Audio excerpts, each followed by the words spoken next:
Next. अस्सलाम वालेकुम। वालेकुम सलाम वालेकुम। परे परे परे परे थी वियो बाबा। दोस्त ॻाल्हि ॿुधो, जी मुंहिंजी फीस जेको आहे 500 रुपयो थी। पोइ हाणे जीअं चवे आर यू शो शो मतिलबु त मां पंहिंजी फीस खे लॉक कयां या तव्हांखे उतारियां था? 500 जी जल्दी ॿुधाई थो वञ। कयो साईं, लाख कयो, लाख कयो। 500 हाणे ठीकु आहे। 500 रुपया लॉक आहे। नालो छा थी बाबा? शेर दिल। उमिरि घणी थी? कोन ॿुधाईंदोमांइ। न मोतबर न थी न ॿुधाई ते छा उमिरि केतिरी आहे ॿुधा। न मां कोन, मज़ो न आहे उहो उमिरि में। न छॾेसि बसि। उमिरि घणी आहे मज़ो न आहे ॿुधा।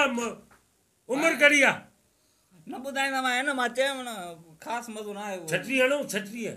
हाणे दॿे ईअं सम्झ में दॿे छा आहे? आकड़नि ते बेटा आकड़ो खे थिए आकड़ा आहिनि छा?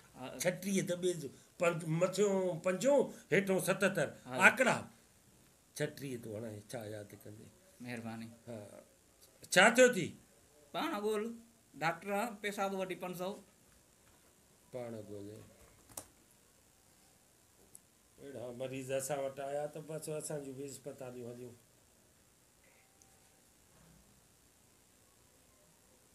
गारियूं थो ॾे? न साईं मां किथे ॻाल्हाई न। हाणे पादर हे मूंखे हे जेको आहे हेडफोन लॻल आहे सॼियूं गारियूं थो ॾे भेण मां तूं। साईं हे गारियूं गारियूं साईं हे पहिरीं ॻाल्हि त हैंडफोन आहे, एस्टेथो आहे इहो जेको डॉक्टरनि वटि हूंदो आहे। तव्हां कीअं था माना असांखे ख़बर थी अचे ॾिसां मुनाफ़िक़त बि भरी पई थी, बुक्स भरियो पई थी, ॿाहिरां बि कारो अंदरि जो बि कारो। लांती न वॾो फॉल्ट थी। ॼाण अथई साहिबु, फोन थी वाइब्रेशन। हाणे ॻाल्हि ॿुध, तुंहिंजो इलाजु थींदो सोणे नमूने सां। साईं हिकिड़ो मिंट ॿिजो कार जल्दी ॻाल्हाईंदो। हलो हा हलो साईं मां हेॾे थो ॻाल्हायां। अच्छा हलो हलो साईं ॻाल्हाइणु ॾींदो? हा जानी मां हेॾे वेठो हुउसि, हेॾे डॉक्टर वटि आयो हुउमि न। उहो तव्हां चयो न कराए वञी टेस्ट। हा हा बसि पोइ वरी उते मां वेठो हुउसि राति। वरी तूं फ़ोन बंदि करे वई आहे। मां चयोमांइ राति कचहरी कयूं आहे। पोइ वरी बैटरी बि चार्ज तुंहिंजी कान बि थी रहे। हा हा हे डॉक्टर वटि वेठो हुउसि न। पोइ हाणे हा न हिते चुमी न ॾींदोमांइ न, हिते डॉक्टर वेठो आहे वरी न न पोइ मां राति तोखे ॾींदुमि। राति मां ॾिनियूं मां 3-4 चुमियूं, तो वरी हिकिड़ी ॾिनी न किनी ठगी कयई। मां ॼाण ब्लूटूथ खोल मुंहिंजो ॻाल्हाएसि। छा मुंहिंजो ॻाल्हाए?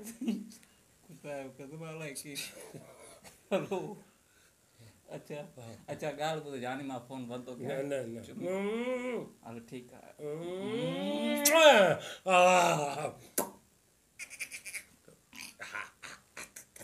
केरु आहे? इहे छा कई?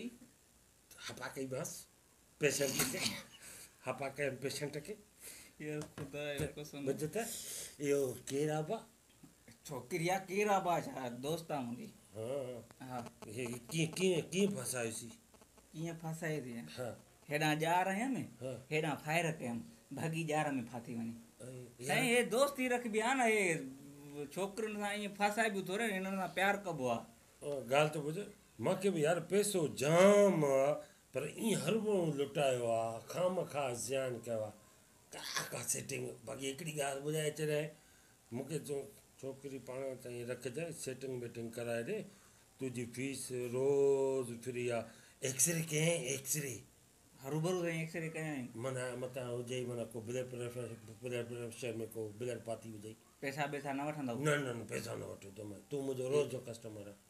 रोज़ जो सही अला कयो छो? मां रोज़ अस्पताल अचां? रोज़ जो कस्टमर आहे मां। को छा हिते को अब क्रीम वठण थो अचां तव्हां वटि? हाणे ॻाल्हि ॿुधाए सची थो चवां, तुंहिंजी दिलि में का बेईमानी न आहे। हा तुंहिंजी दिलि में कुझु बि न आहे। तूं साफ़ु सुथिरो आहे, तोखे को कुझु बि बीमारी न आहे। बसि तूं वञ। अॼु खां वठी तूं मुंहिंजो पको दोस्त आहे। क़ुरान असां डॉक्टर ज़बान कंदा आहियूं त हिकिड़ी कंदा आहियूं। बीमारी त न का बीमारी न थी। बसि तूं मुंहिंजो पको दोस्त आहे। जंहिं महिल अचे हलियो अचे थो। हा वरी महिरबानी बाबा। हिन खां फीस न वठिजांइ। हे रोज़ अचे त अचे, छॾे ॾेसि। अहिड़ा हुजनि न कस्टमर। नेक्स्ट